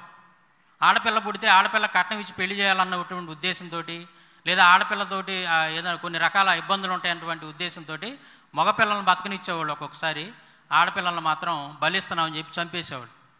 దాన్ని కూడా ప్రత్యేకంగా ఈ బ్రిటిష్ గవర్నమెంటు, విలియం బెంటింగ్ గారు ఇలాంటి వాళ్ళు చాలా గట్టిగా వార్నింగ్ ఇచ్చారు. వాళ్ళు విదేశీయులు అయినప్పటికీ కూడా క్రీస్తుని ప్రేమను కలిగి ఉన్నటువంటి వ్యక్తి కాబట్టి విలియం బెంటింగ్ గారు, ఆయన వాక్యం తెలిసినటువంటి వ్యక్తి కాబట్టి, వాక్యానుసారంగా బ్రతికినటువంటి వ్యక్తి కాబట్టి, ఇవన్నీ కూడా మరి దురాచారాలు, చాలా అన్యాయం. ఆడపిల్లల్ని ఈ రకంగా చంపడం ఏంది? ఇది తప్పు కదా. బాలికలుగా ఉన్నప్పుడే, పసిపిల్లలుగా ఉన్నప్పుడే చంపేసేవాళ్ళు. అగ్నిగుండం ఏర్పాటు చేసి మంత్రాలు చదువుతూ అగ్నిగుండంలో పడేసేవాళ్ళు ఆడపిల్లలు. అదేమంటే మేము దేవతకు బలిస్తున్నామని చెప్పేవాళ్ళు. ఇలాంటి దుర్మార్గమైనటువంటి ఆచారాలని ఎవరైనా సరే మీరు కనుక ఇలాంటి పాటించారంటే మీకు మరణదండన ఉంటుంది, మరణశిక్ష ఉంటుందని చెప్పి చట్టాన్ని తీసుకొని వచ్చాడు విలియం బెంటింగ్ గారు. క్రైస్తవ ఆయన ఒక గవర్నర్ జనరల్ అయినప్పటికి కూడా ఆయన ఒక మిషనరీగానే చూడవచ్చు మనం. ఆయన తెచ్చినటువంటి సంస్కరణలు ఎన్నో ఉన్నాయి మన దేశంలో. ఇలాంటి దుర్మార్గమైనటువంటి వీటన్నిటి నుంచి కూడా స్త్రీ జాతిని కాపాడారు. అలాగే అంటరాని వాళ్ళుగా పిలువబడుతున్నటువంటి వాళ్ళందరినీ కూడా మన క్రైస్తవ మిషనరీలు వాళ్ళని దగ్గరకు తీసుకొని వాళ్ళకి మంచి వస్త్రాలు దొడుకునేటట్టు చేసి, ముఖ్యంగా వాళ్ళకి విద్యను నేర్పించారు. చదువుకుంటే మనిషి తెలియగలవాడు అవుతాడు. చదువుకుంటే మనిషి ఏదైనా కానీ అతని ఆలోచన ప్రకారం చేయగలుగుతాడు. ఒక డాక్టర్ బిఆర్ అంబేద్కర్ గారు చదువుకున్నాడు కాబట్టి రాజ్యాంగాన్ని రాయగలిగాడు. ఈరోజు ఈ దేశాన్ని ఈ విధంగా నడిపించగలుగుతా ఉన్నాడు. ఇప్పుడు మనలాంటి వాళ్ళంతా కూడా చదువుకున్నాం కాబట్టి ఈ విషయాలన్నీ చెప్పగలుగుతున్నాం, 10 మందిని ఎడ్యుకేట్ చేయగలుగుతున్నాం. అదే చదువు లేకపోతే తెలియదు, ఇవన్నీ మనకి చెప్పేవాళ్ళు ఉండరు. స్వార్థపరులు, మతోన్మాదులు ఈ గ్రంథాలను తయారు చేసి ఈ దేశాన్ని నాశనం చేసినటువంటి దుర్మార్గులు చెప్పిన నిజాలు అనుకునేవాళ్ళు. మనం ఎదురు తిరిగి కనుక ప్రశ్నించామనుకోండి అన్యాయాన్ని, ఇది తప్పు కదా, ఇలా చేయటం అనేది తప్పు, మీరు ఎందుకు ఇలా చేస్తున్నారు, అగ్రకులాలుగా మీరు పిలువబడుతున్నటువంటి వాళ్ళ సంపద అంతా మీకే ఎందుకు ఉంది, మాకెందుకు ఉండకూడదు అని చెప్పి ఎవరైనా ప్రశ్నిస్తే వాళ్ళని దారుణంగా శిక్షించేవాళ్ళు. వాళ్ళకు ఒక మాట చెప్పేవాళ్ళు, ఏంటంటే మీరు పోయిన జన్మలో ఏదో పాపం చేశారు, అందువల్లే మీరు ఈ రోజున అంటరాని కులంలో పుట్టారు, మీరు శూద్రులుగా పుట్టారు, మీరు అస్పృశ్యులుగా పుట్టారు. ఇది మా తప్పు కాదు, మేమేదో మిమ్మల్ని ఆంక్షలు విధించాము, మీ చేత వెట్టి చాకరీ చేయించుకుంటామని మీరు అనుకుంటున్నారు, కానీ ఇది మా తప్పు కానే కాదు, ఇది నీ తప్పే. ఎందుకంటే నువ్వు పోయిన జన్మలో ఏదో భయంకరమైన పాపాలు చేసావు, అందుకే నువ్వు ఈ కులంలో పుట్టావు. మేము పుణ్యాలు చేశాం కాబట్టి మేము ఆ కులంలో పుట్టాం. కాబట్టి మీరు ఈ కులంలో మేము చెప్పినట్టు మీరు వింటే కనీసం వచ్చే జన్మలో అయినా మీరు మంచి కులంలో పుడతారు. మీరు లేదా మాకు ఎదురు తిరిగారు అనుకోండి, ఇంకా భయంకరమైనటువంటి దరిద్రాన్ని అనుభవిస్తారు వచ్చే జన్మలో. కాబట్టి మేము చెప్పిందే మీరు వినాలా, ఇది మా తప్పు కాదు, శాస్త్రాలు చెబుతున్నాయి. శ్రీకృష్ణుడు చెప్పాడు బ్రాహ్మణ క్షత్రియ వైశ్య, బ్రాహ్మణులు ఏం పని చేయాలి, క్షత్రియులు ఏం పని చేయాలి, బ్రాహ్మణులు అనేటువంటి వాడు చదువు చెప్పాలి, ఈ మంత్రతంత్రాలు ఇవన్నీ చదవాలి, అలాగే క్రతువులు ఇవన్నీ నిర్వహించాలి, క్షత్రియుడు అనేటువంటి వాడు యుద్ధం చేయాలి, రాజు ఈ దేశం కోసం పోరాటం చేయాలి, యుద్ధం చేయాలి, అలాగే వైశ్యులైనటువంటి వాళ్ళు వ్యాపారం చేయాలి, పశుపాలన చేయాలి. శూద్రుడు అనేటువంటి వాడు మాత్రం చదువుకోకూడదు, వాడు ఆస్తిని సంపాదించకూడదు, వాడు వ్యాపారం చేయకూడదు. ఏం చేయాలా, ఈ 3 కులాల వాళ్ళు, వర్ణాల వాళ్ళు, అప్పుడు వర్ణాలు అనేవాళ్ళు వాటి అయ్యే కులాలుగా మారిపోయినాయి రాబోయే రాజు మరి తర్వాత తరాలు. ఏంటిది అది, బ్రాహ్మణ క్షత్రియ వైశ్య, ఈ వీళ్ళ ముగ్గురికి సేవ చేయటానికే దేవుడు నిన్ను పుట్టించాడు. ఈ శూద్రుడా నువ్వు నిన్ను ఎందుకు పుట్టించాడు దేవుడు, వాళ్ళకి మళ్ళీ ఆస్తి సంపాదించుకోవడానికి కాదు, వాళ్ళకి మళ్ళీ చదువుకోవడానికి కాదు. నిన్ను ఎందుకు పుట్టించాడంటే ఈ 3 వర్ణాల వాళ్ళకి సేవ చేయడానికే పుట్టించాడు. కాబట్టి దేవుడే చెప్పాడు, కృష్ణుడే చెప్పాడు చూడండి భగవద్గీతలో, కృష్ణుడే చెప్పాడు చూడండి మహాభారతంలో. మరి దేవుని మాట నువ్వు వినాలి, నువ్వు మనమంతా దేవుని మాట వినాలి. ఏం చెప్పాడు, మా ముగ్గురికి నిన్ను సేవ చేయమన్నాడు. కాబట్టి నువ్వు చచ్చినట్టు నువ్వు, నీ తర్వాత నీ బిడ్డలు, ఆ తర్వాత మళ్ళీ వాళ్ళ బిడ్డలు, ఇట్లా తరతరాలుగా మాకు సేవ చేయడానికే దేవుడు మిమ్మల్ని పుట్టించాడు, కాబట్టి మీరు మాకు సేవ చేయాలని చెప్పేసి చెప్పారు. అట్లా వాళ్ళ మైండ్ డైవర్ట్ చేశారు. అలా అలవాటు పడిపోయి మన తాత ముత్తాతలు, మన పూర్వీకులు కూడా వాళ్ళు చెప్పింది నిజమని నమ్మారు. ఎందుకంటే వాళ్ళు చదువు చెప్పలేదు కదా. తిరిగి ప్రశ్నించాలంటే చదువుకొని ఉంటే అవగాహన ఉంటుంది, ఏది మంచి ఏది చెడు అనేది కొంచెం లోతులుగా ఇలా తెలుసుకోవడానికి అవకాశం ఉంటుంది. చదువుకోలేదు కాబట్టి పాపం వాళ్ళు గుడ్డిగా నమ్మారు, వీళ్ళ కింద బానిసల్లాగా బ్రతికారు వాళ్ళు. అందుకే అంబేద్కర్ గారు ఒక మాట అంటాడు. ఏమంటాడంటే, ప్రపంచంలో అణిచివేతకు గురి కాబడినటువంటి ప్రజలు ఏదో ఒక రోజు ఎదురు తిరిగి వాళ్ళ మీద తిరుగుబాటు చేసి యుద్ధాలు చేశారు. కానీ ఈ భారతదేశంలో మాత్రం, భారతదేశంలో ఉన్నటువంటి ఈ అస్పృశ్యులు, శూద్రులుగా పిలువబడుతున్నటువంటి వాళ్ళు ఈ బ్రాహ్మణులు, క్షత్రియులు, వైశ్యుల మీద యుద్ధాలు చేయలా. ఎందుకు చేయలేదంటే చెప్తున్నా వినండి అని చెప్పేసి అంబేద్కర్ గారు చెప్తాడు. ఏం చెప్తాడంటే, వీళ్ళకి చదువు చెప్పలేదు ఫస్ట్. చదువు ఎందుకు చెప్పలేదంటే, చదువుకుంటే తెలివితేటలు వస్తాయి. తెలివితేటలు వస్తే ప్రశ్నిస్తాడు, సమాధానం చెప్తాడు. ఆడి గ్రంథాల్లో ఉన్నటువంటి వాటిని కూడా ప్రశ్నిస్తాడు మనలాగా. ఇది తప్పు కదా అని చెప్తాడు, ఎదురు తిరుగుతాడు. కాబట్టి చదువు చెప్పకూడదు, చదువు చెప్పలా. తర్వాత యుద్ధాన్ని చేయడానికి అవకాశం వల్ల, అంటే ఆయుధాలు పట్టిలా, ఆయుధ సామాగ్రి శూద్రుడికి పట్టిలా. ఎందుకు? ఆయుధాలు చేతిలో ఉంటే ఆ విద్యనంతా కూడా నేర్చుకొని మనకే ఎదురు తిరుగుతాడు, చంపేస్తాడు ఆయుధాలతో, మనకు ఎదురు తిరుగుతాడు, మన మీద యుద్ధం చేస్తాడు. కాబట్టి ఆయుధాలు శూద్రుడికి అందియకూడదు. ఇట్లాగా. తర్వాత ధనం ఎక్కువ ఉన్నా సరే మనం చెప్పిన మాట ఏండో, మన దగ్గర పనులకు రాడు. కాబట్టి ఈ ఏదైతే వ్యాపారం కనుక వాళ్ళకి అప్పచెప్పామనుకో, డబ్బు సంపాదించి మనం చెప్పిన మాట ఏండో. కాబట్టి ఆ వ్యాపారం అనేది వైశ్యులకు అప్పచెప్పారు, శూద్రుడికి ఏమీ అప్పచెప్పలా. అందుకే వాళ్ళు ఎదురు తిరిగి ప్రశ్నించాలి, వాళ్ళతో పోరాడాలి, ఫైట్ చేయాలన్నటువంటి ఆలోచన ఈ శూద్రులకు రాలేదు అని చెప్పి అంబేద్కర్ గారు అంటాడు. చాతుర్వర్ణ వ్యవస్థ అంటే భ్రష్ట వ్యవస్థ ఈ ప్రపంచంలో ఎక్కడా లేదంటాడు. చూడండి మీరు కావాలంటే, ప్రపంచంలో ఎక్కడా కూడా చాతుర్వర్ణ వ్యవస్థ అనేది పలానవాడు ఈ పనే చేయాలి, పలానవాడు ఆ పనే చేయాలని చెప్పి ఏదైతే కొన్ని వేల సంవత్సరాల పాటు ఈ దేశాన్ని నాశనం చేశారో, ఇలాంటి వ్యవస్థ అనేది ఈ భారతదేశంలో తప్ప ప్రపంచంలో ఎక్కడా కూడా లేదని అంబేద్కర్ గారు పదే పదే చెప్తూ ఉంటాడు. సో అది. తర్వాత కొన్ని పరిశీలన చేద్దాం. ఇవన్నీ కూడా చట్టాలు తీసుకొచ్చారు. అంటే ఆడపిల్లల్ని, ఈ బడుగు బలహీన వర్గాల ఆడపిల్లలతోటి మీరు వ్యభిచారం చేయడానికి వీల్లేదు, ఈ గుళ్ళో పెళ్ళి అది ఇదని దేవదాసి వ్యవస్థని ఇలాంటివి మీరు చేయడానికి వీల్లేదు, మతాన్ని అడ్డు పెట్టుకొని ఇలాంటి దుర్మార్గాలు మీరు చేయడానికి వీల్లేదని 1819 నుంచే వీళ్ళకి ఆంక్షలు అంటే చట్టాలు అనేవి తీసుకొని రావడం మొదలుపెట్టారు ఈస్ట్ ఇండియా కంపెనీ వాళ్ళు. అట్లా తర్వాత ఇది భయంకరమైనటువంటి విషయం ఒకటి ఉంటుంది. అంబేద్కర్ గారు రాసినటువంటి విషయం, సుమోరిని వివాహం చేసుకుంటే, సుమోరి అనేటువంటి ఒక తెగ వాళ్ళు వివాహం చేసుకుంటే, ముందుగా నంబూదిరి బ్రాహ్మణుడు అతని భార్యను అనుభవించిన తర్వాత ఇష్టపడితే 3 రోజులు ఆమెతో సహవాసం చేసి పెదపే తన భార్యతో కలిసి జీవించవచ్చును. ఎందుకంటే తన వివాహ ప్రథమ ఫలాలు ఆమె పూజించే దేవునికి పవిత్ర నైవేద్యాలు. అంటే ఏంటంటే ఇక్కడ సుమోరిన్ అనేటువంటి ఒక తెగ ఉండదు. ఆ తెగకు చెందినటువంటి వాళ్ళు పెళ్లి కనుక చేసుకుంటే ఆ వ్యక్తి యొక్క భార్య మొట్టమొదటిసారిగా అక్కడ ఉన్నటువంటి నంబూదిరి బ్రాహ్మణులు ఉండేవాళ్ళు.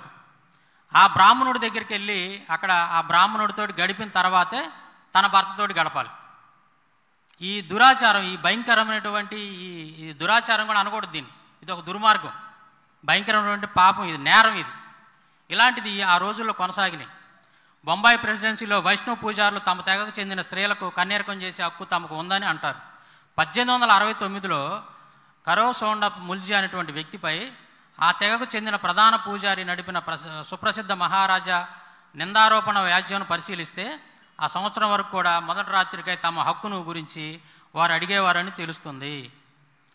ఇదంతా కూడా ఈ భయంకరమైనటువంటి దుర్మార్గాలు చేశారు ఆ కాలంలో ఉన్నటువంటి నంబూదిరి బ్రాహ్మణులు.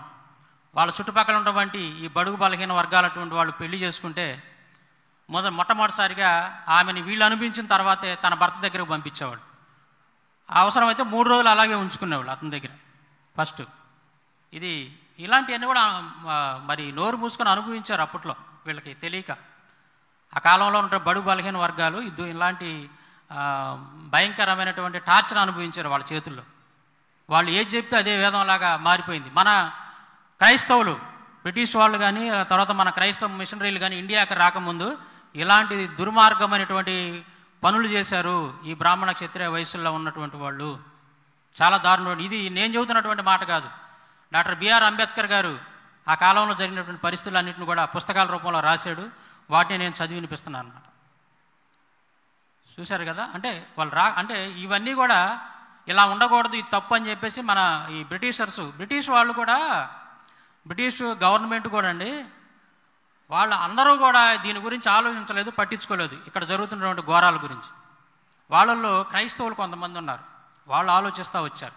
అదేవిధంగా విలియం కేరీ గారు కానీ ఇంకా కొంతమంది ఏం చేశారంటే ఇట్లాంటి దుర్మార్గాలు ఎక్కడెక్కడ జరుగుతున్నాయో వాటన్నిటిని కూడా రికార్డ్ చేశారు. చుట్టుపక్కల ఏరియాలు రికార్డ్ చేసి బ్రిటిష్ గవర్నమెంట్ దగ్గరికి వెళ్ళి ఇదిగో ఈ ప్రాంతంలో ఇలా జరుగుతుంది, ఈ ప్రాంతంలో ఇలా జరుగుతుంది, ఇది చాలా ఘోరం, ఇది అన్యాయం, స్త్రీల విషయంలో ఇలా ప్రవర్తిస్తున్నారు వీళ్ళు, కాబట్టి మీరు వెంటనే ఇవి నిషేధించేటటువంటి చట్టాలు తీసుకురావాలి అని చెప్పి వాళ్ళతో పదే ఫైట్ చేసిన తర్వాత కానీ ఆ చట్టాలన్నీ రాలేదు అప్పట్లో. సో ఈ మరి నమూదిరి బ్రాహ్మణులు భార్యని, ఆ తెగల్లో ఉన్నటువంటి భార్యని, ఆ వ్యక్తి యొక్క భార్యని పొందేటటువంటి హక్కు మరి అది ఉండకూడదని చెప్పేసి, అలా ఉండకూడదని చెప్పి చట్టాన్ని తీసుకొని వచ్చారు. అది ఆ కాలంలో చట్టాలు తీసుకొచ్చి దాన్ని స్టాప్ చేశారు. ఎవరైనా కానీ ఈ విధంగా చేస్తే వాళ్ళకి శిక్షార్హులు వాళ్ళు అని చెప్పి చట్టాలను తీసుకొని వచ్చారు. అయితే ఇప్పుడు మీరు గమనించినట్లయితే ముఖ్యంగా ఈ బ్రాహ్మణ మనువాద భావజాలం కలిగినటువంటి ఇతరులు కూడా వాళ్ళు పదే క్రైస్తవ మిషనరీల మీద ఎందుకు విషం చిమ్ముతారంటే ఇందుకే. వాళ్ళు చేస్తున్నటువంటి దుర్మార్గాలకి అప్పట్లో అడ్డుపడి, ఆ రోజుల్లో అడ్డుపడి, వాళ్ళ దుర్మార్గాలకు అడ్డుపడి వాళ్ళ ఆటలు సాగనీయలేదన్నమాట. మానవత్వంతో మరి అప్పుడు ఇలాంటి చట్టాలు కొన్ని తెచ్చారు. వాళ్ళు చేస్తున్నటువంటి దుర్మార్గాలను స్టాప్ చేసే చట్టాలు తెచ్చారు. కాబట్టి ఇప్పుడు కూడా ఈ దుర్మార్గులు ఏం చేస్తారంటే క్రైస్తవ మిషనరీల మీద విషం చిమ్ముతూ ఉంటారు, క్రైస్తవుల మీద. అది మెయిన్ కాదు. ఇది అంబేద్కర్ గారు చెప్పినటువంటిది. అంబేద్కర్ రచనల ప్రసంగాలు వాల్యూమ్ నెంబర్ 1 పేజీ నెంబర్ 82లో ఏముంటుందంటే, చాతుర్వర్ణ్యం అంటే భ్రష్ట వ్యవస్థ ప్రపంచంలో మరెక్కడా కనిపించదు. ప్రజలను జీవోత్సవాలుగా, నిర్వ్యాపారాలుగా, పక్షవాత రోగులుగా, క్షతగాత్రులుగా, ఎందుకు పనికిరాని దద్దమ్ములుగా తయారు చేసిన నీచ నికృష్ట వ్యవస్థ ఇది. ఇందులో ఏమాత్రం కూడా అతిశయోక్తి లేదు, చరిత్ర దీనికి ప్రబల సాక్ష్యం అని చెప్పి చెప్తా ఉన్నాడు. అంటే ఈ చాతుర్వర్ణ వ్యవస్థ అనేది ఇలాంటిది ప్రపంచంలో మరెక్కడా కనపడదు. ప్రజల్ని పక్షవాత రోగులుగా మార్చిందంట. ప్రజల్ని. అంటే పక్షవాత రోగులు అంటే పక్షవాతం వచ్చినటువంటి వ్యక్తి ఏమీ చేయలేడు, మంచం నుంచి కదలలేడు అతను. అంటే వీళ్ళు కాళ్ళు చేతులు అన్ని పనిచేస్తున్నాయి, అన్నీ ఉన్నప్పుడు కూడా మరి ఇందాక నేను చెప్పాను కదా, మీరు ఏదో పూర్వజన్మలో పాపం చేశారు కాబట్టి ఇప్పుడు మీరు అంటరాని వాళ్ళుగా పుట్టారు, నేను చెప్పినట్టు వినాలి అనగానే తలకాయించుకొని వాళ్ళు చెప్పినట్టు విన్నారు.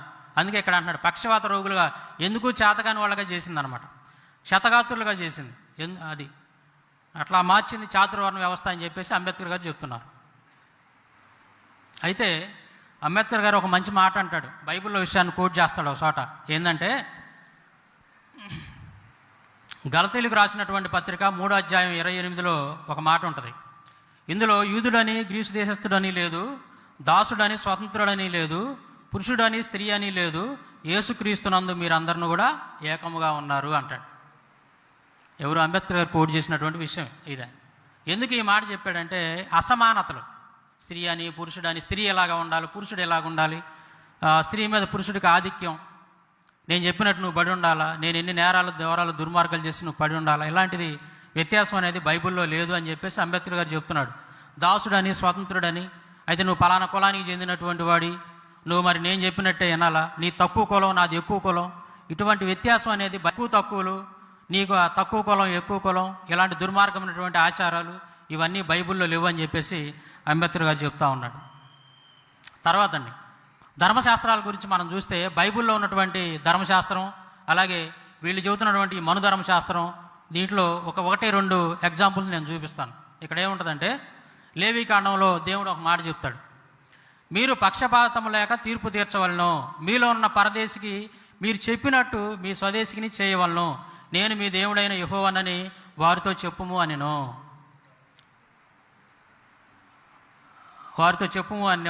అంటే ఏంది?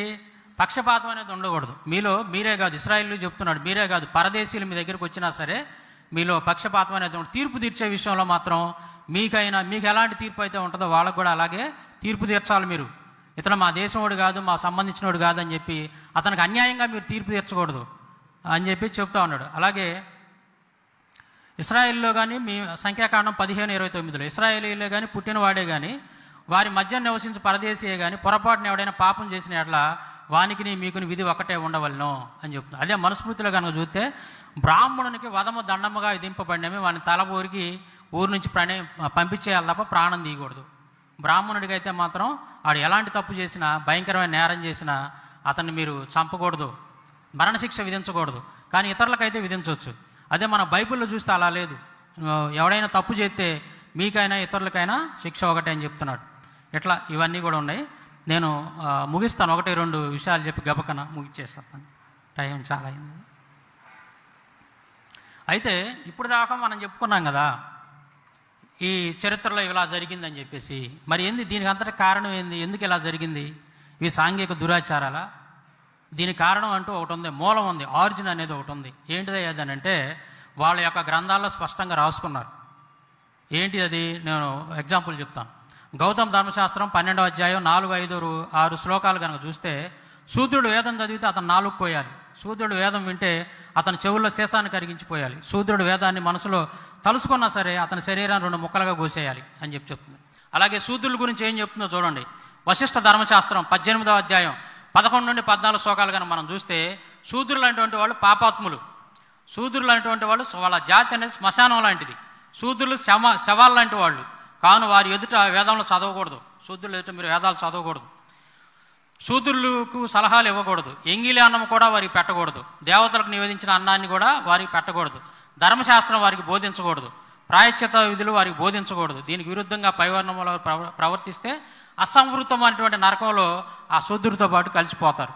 అంటే దీని సారాంశం అంతా ఏంటంటే శూద్రుడికి మీరు ఏమీ బోధించకూడదు, శూద్రుడు చదువు చెప్పకూడదు, శూద్రుడికి మంచి ఏది మీరు చేయకూడదు. అలాంటిది ఏదని చేస్తే ఆ శూద్రుడితో పాటు మీరు కూడా నరకానికి వెళ్ళిపోతారు అని చెప్తా ఉంది. అలాగే చూడండి, మహాభారతం అనుశాసన పర్వం 135వ అధ్యాయం 5-6 శ్లోకాలు ఏముంటుందంటే శూద్రుల ఇంట భుజించినటువంటి వాడు భూమి మీద ఉన్న సమస్త మలాన్ని తిన్నట్టే అని చెప్పి చెబుతున్నాడు. శూద్రుల ఇంట్లో కనుక మీరు అన్నం తిన్నారంటే మీరు మలం తిన్నట్టే అని చెప్పి ఎవరు చెబుతున్నారు ఈ మాట? చాలా ఘోరమైనటువంటి మాట. ఎవరు చెబుతున్నారంటే కృష్ణుడి దగ్గరే ఉంటాడు ఈ మాట చెప్పేటప్పుడు. ధర్మరాజును తీసుకొని భీష్ముడి దగ్గరికి వెళ్తాడు. యుద్ధం అయిపోయిన తర్వాత ధర్మరాజు చనిపోయే స్థితిలో ఉన్నాడు, మరణ పడక మీద ఉన్నాడు. కాబట్టి నీకు ధర్మాలు కొన్ని బోధిస్తాడు రమ్మని చెప్పి తీసుకెళ్తాడు. అప్పుడు కృష్ణుడు పక్కనే ఉంటాడు. ధర్మరాజుకి భీష్ముడు చెబుతున్న మాటలు, ఇది తప్పు కదా, నువ్వెందుకు ఎలా అంటావని చెప్పి కృష్ణుడు మధ్యలో అడ్డు చెప్పలా. దీన్ని అంగీకరించాడు కృష్ణుడు కూడా. ఏంటిదంటది? శూద్రుడి ఇంట్లో కనుక నువ్వు అన్నం తింటే మలం తిన్నట్టే అని చెప్పి చెబుతున్నాడు. తర్వాత శూద్రుడికి ఎవరో కూడా చదువు చెప్పకూడదు. మహాభారతం అనుశాసన పర్వం 10వ అధ్యాయం 4-5 శ్లోకాలు కనుక చూస్తే ఇక్కడ ఏమని ఉంటుందంటే జాతిహీనునికి అంటే శూద్రుడికి మీరెవరు కూడా విద్యను బోధించకూడదు, చదువు చెప్పకూడదని వాళ్ళ గ్రంథాలు చెప్పినాయి. కాబట్టి మరి ఆ రోజుల్లో ఈ శూద్రులకి మరి అస్పృశ్యులుగా పిలవబడినటువంటి వాళ్ళకి చదువు చెప్పాలి. కారణం ఏంటంటే ఈ గ్రంథాలే, వాళ్ళు రాసినటువంటి గ్రంథాలు. పరాశర స్మృతి 6వ అధ్యాయం 22 నుండి 25 శ్లోకాలు చూస్తే చండాలుడు చూసిన వెంటనే సూర్యుని చూడాలి. అంటే దళితులను కనుక మీరు చూశారంటే వెంటనే సూర్యుని చూడాలి, లేదా మీ పాపం. చండాలను కనుక మీరు తాకారనుకో, ముట్టుకున్నారనుకో, వెంటనే మరి కట్టుబట్టల మీద స్నానం చేయాలి. మీరు తొడుక్కున్నటువంటి బట్టలతో మీద స్నానం చేయాలి. ఇవన్నీ చెబుతున్నాడు. చూడండి ఇక్కడ, మాలవాడు తవ్విన బావి అందల జలమును బ్రాహ్మణుడు అజ్ఞానం చే తాగితే వెంటనే వాంతించుకోవాలి, లేదా ఉపవాసం ఉంటే పవిత్రం అవుతాడు ఒక పగలు ఒక రాత్రి. అంటే వాళ్ళ కుండలో నీళ్లు కూడా నువ్వు తాగకూడదు, దళితుల కుండలో నీళ్లు నువ్వు తాగకూడదు. పొరపాటును తాగావనుకో గోమూత్రం కానీ ఇలాంటివి తాగాలి నువ్వు, అప్పుడు పరిశుద్ధులు అవుతాను. లేదా కడుపులో ఉంటే నువ్వు వెంటనే వాంతించుకోవాలి. వెంటనే తెలిసిన వెంటనే కనుక తాగిన వెంటనే తెలిస్తే వెంటనే నువ్వు బయటకు వాంతించుకోవాలని చెప్పేసి పరాశర స్మృతి 6వ అధ్యాయంలో చాలా క్లియర్గా ఉంది. ఈ బ్రాహ్మణులు శుభాన్ని తెలిపే పేర్లు పెట్టుకోడు, చెడ్డ పేర్లు పెట్టుకోవాలి. బ్రాహ్మణ శిశువుకేమో మంచి పేర్లు పెట్టాలి. ఈ శూద్రులు ఇలాంటి వాళ్ళు మాత్రం వాళ్ళు చెడ్డ పేర్లు పెట్టుకోవాలి. పేర్లు మంచి పేర్లు పెట్టుకోవడానికి కూడా మీకు స్వేచ్ఛ లేదు. ఇంకా ఇవన్నీ చాలా ఉండి చదవాలని టైం అయిపోయింది కాబట్టి నేను అక్కడక్కడ ఒకటి చదువుకుంటూ వెళ్తాను. 5 నిమిషాల్లో ముగిచేస్తాను. విష్ణు స్మృతి 5వ అధ్యాయంలో ఉంటుంది చూడండి. తక్కువ కులానికి చెందినటువంటి అగ్రకులానికి చెందినవాడు తక్కువ కులానికి చెందినవాడు అగ్రకులానికి చెందిన వాడి పక్కన కూర్చుంటే వాడి నడ్డి మీద వాత వేసి గ్రామం నుంచి వెలివేయాలి, గ్రామ బహిష్కరణ చేయాలి. విష్ణు స్మృతి. తర్వాత ఇది విష్ణు స్మృతి 5వ అధ్యాయం. క్షత్రియ వైశ్య ఈ 3 కులాల వాళ్ళని కనుక ముట్టుకుంటే అతను చంపేయాలి. చండాలు ఊరి పొలిమేరలో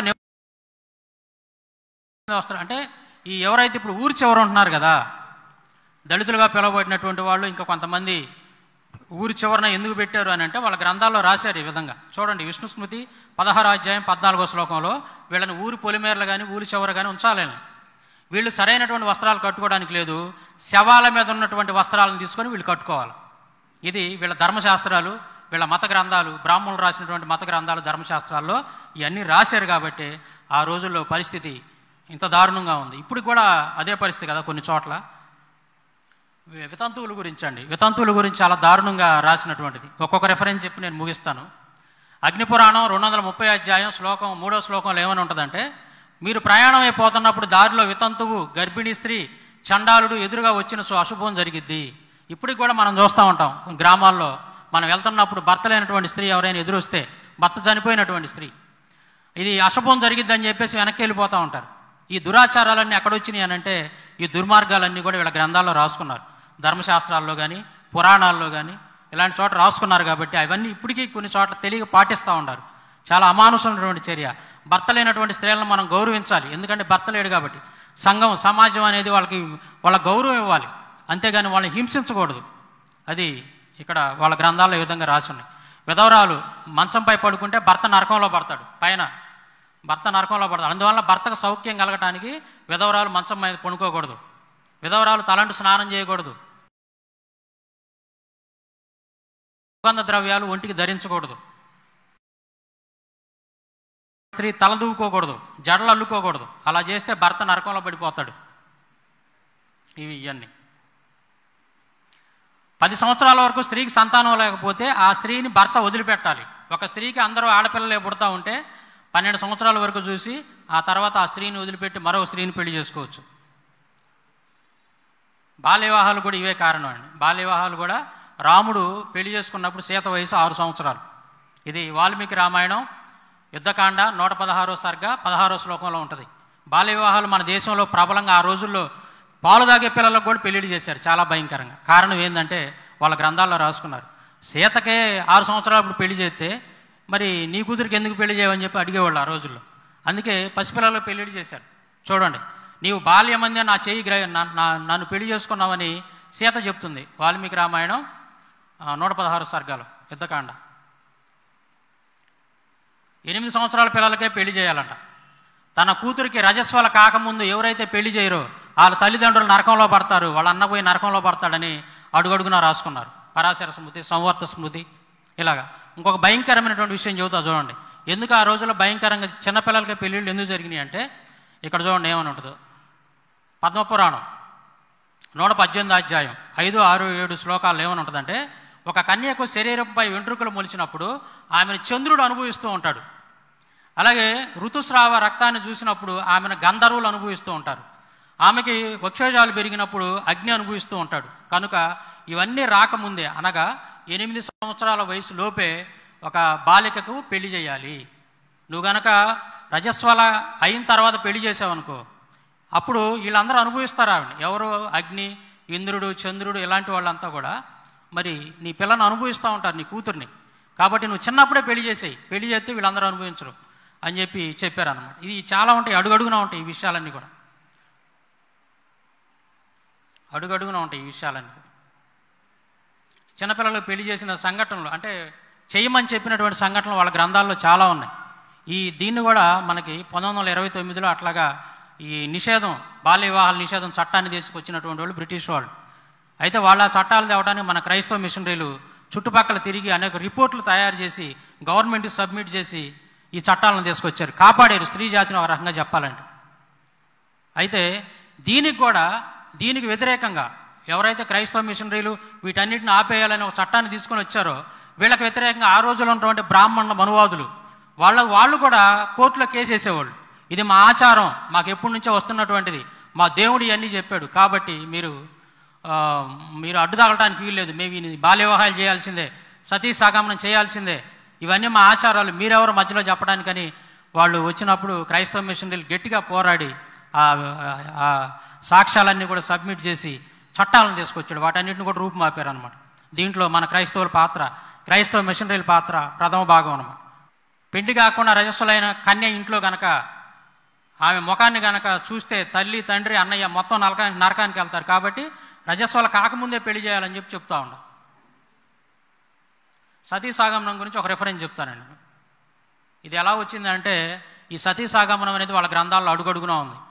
దాదాపు 40 రెఫరెన్స్లు. నేను 2 పుస్తకాలు రాశాను ఈ మధ్య.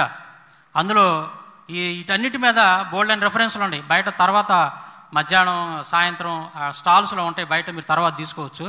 వీటన్నిటి మీద నేను 2 పుస్తకాలు రాశాను, మొత్తం రెఫరెన్స్ సహా ఇచ్చి రాశాను. మీకు కావాలంటే అదనంగా సమాచారం కావాలంటే అందులో ఉంటే మీరు కొనుక్కొని చదవచ్చు. ఈ నారద పురాణం, విష్ణు పురాణం చూడండి, ఇవన్నీ కూడా సతీ సాగమనానికి చెందినటువంటి. గరుడ పురాణం, తన భర్తతో పాటు భార్య కూడా చితిలో కనుక ప్రాణత్యాగం చేస్తే ఇద్దరు కలిసి 3,50,00,000 సంవత్సరాలు స్వర్గంలో స్వర్గసుఖాన్ని అనుభవిస్తారు. భర్త చనిపోయినప్పుడు భార్య కూడా బతికొండగానే భర్తతో పాటు చితిలో పడి తగలబడిపోతే మీరిద్దరు కలిసి స్వర్గానికి వెళ్తారు. అక్కడ 3,50,00,000 సంవత్సరాలు స్వర్గంలో హ్యాపీగా ఉంటారు. మీరు నీ భర్త పాపాలన్నింటిని కూడా నువ్వు విడిపిస్తావు నువ్వు తగలబడిపోతే అని చెప్పి రాసుకొని దారుణంగా ఆ రోజుల స్త్రీ జాతిని నిలువున తగలబెట్టేశారు. విలియం బెంటింగ్ అనేటువంటి గవర్నర్ జనరల్, క్రైస్తవుడు, ఒక అధికారి, ఆయన చట్టాన్ని తీసుకొని వచ్చాడు. సతీ సాగమనం ఎక్కడైనా జరిగిందా, ఎవరైనా చేశారంటే మాత్రం మీకు మరణశిక్ష ఉంటుందని చెప్పి భయంకరంగా ఆ రోజుల్లో దీన్ని కట్టడి చేశాడు. ఎంతోమంది స్త్రీలను కాపాడారు వీళ్ళు, మన క్రైస్తవ మిషనరీ. ఇట్లా దేవదాసి వ్యవస్థ కూడా కారణం వీళ్ళ గ్రంథాలే. దేవదాసి వ్యవస్థకు కూడా బ్రహ్మాండ పురాణంలో ఉంటుంది చాలా క్లియర్గా. 8వ అధ్యాయం 11వ శ్లోకంలో దేవదాసి, బ్రహ్మదాసి, స్వతంత్రదాసి, శూద్రదాసి అటువంటి పేర్లు కనపడతా ఉంటాయి మనకి. ఈ దేవదాసీలుగా మారిపోవాలని చెప్పేసి కృష్ణుడే దీని కారణం, దేవదాసి వ్యవస్థ రావడానికి. ఇదంతా కూడా చదివితే టైం సరిపోదు కాబట్టి మనకి నేను రెఫరెన్స్లు ఇస్తున్నాను, మీరు చూసుకోవచ్చు. నేను రాసిన బుక్స్లో ఉంటాయి ఇవన్నీ కూడా మీరు చూడవచ్చు. విలియం బెంటింగ్ ఈయననమాట గొప్ప సంస్కర్త మనకి. ఈ సతీ సాగమనం, చిన్నపిల్లలను చంపటం, వీటన్నిటి మీద వాటి నిషేధించినటువంటి చట్టాలని అమలుపరిచినటువంటి వ్యక్తి, తీసుకొచ్చినటువంటి వ్యక్తి విలియం బెంటింగ్ గారు. ఈయనకి చాలా రుణపడి ఉన్నారు స్త్రీ జాతి, ఈయనకి చాలా రుణపడి ఉందన్నమాట. సో ఇట్లాగా దీన్ని బట్టి ఓవరాల్గా చూస్తే మనం సమయం అయిపోయింది కాబట్టి నేను తొందరగా చెప్పాల్సి వచ్చింది. దీన్ని బట్టి మనకు అర్థమైంది ఏంటంటే చరిత్రను మనం తెలుసుకోవాలి. ఎందుకంటే ఏం జరిగిందనేది తెలిస్తే రాబోయే రోజుల్లో అలా ఏమైనా ప్రమాదాలు జరిగినప్పుడు వాటికి మనం మళ్ళీ మనం అలాంటి పనులు జరగకుండా ఉండటానికి మనం ఏం చేయగలం అది చేయగలుగుతాం అన్నమాట. కాబట్టి మన క్రైస్తవ మిషనరీలు, మన ఒక ఇండియా అనుకుంటే మీరు పొరపాటండి. క్రైస్తవ మిషనరీలు ప్రపంచవ్యాప్తంగా వెళ్ళిపోయి ఆయా దేశాల్లో ఆయా ప్రాంతాల్లో ఉన్నటువంటి ఇలాంటి దుర్మార్గమైనటువంటి పనులు, మూఢాచారాలు, మూఢనమ్మకాలు, వీటన్నిటి మీద ఫైట్ చేసి అందరికి కూడా విముక్తిని కలిగించారు క్రైస్తవ మిషనరీ. కాబట్టి వాళ్ళను స్ఫూర్తిగా తీసుకొని మనం కూడా ముందుకెళ్ళాలి. మన పూర్వీకులు ఏదో చేశారులే సార్ మనకెందుకు, మనం ప్రార్థన చేసుకొని కదలకుండా ఇంట్లో కూర్చుందాం అనుకోకుండా ఈ కాలంలో మన వల్ల మనం ఏదైతే చేయగలుగుతామో దేవుడు మనకిచ్చినటువంటి జ్ఞానం కొద్దీ, దేవుడు మనకిచ్చినటువంటి శక్తి కొద్ది మనం ఆ విధంగా పని చేసుకుంటూ వెళ్ళి దేవుని రాజ్య వ్యాప్తికి మనందరం కూడా కలిసి పనిచేయాలి. సో ఈ సందర్భంగా మరి ఈ అవకాశాన్ని నాకు ఇచ్చినందుకు సహోదరులకి, అలాగే ఇప్పటివరకు ఓపికగా ఉన్నటువంటి మీ అందరూ కూడా ప్రభు అయిన యేసుక్రీస్తు నామములో మరొకసారి వందనాలు తెలియజేసుకుంటూ సెలవు తీసుకుంటున్నాను. Thank you.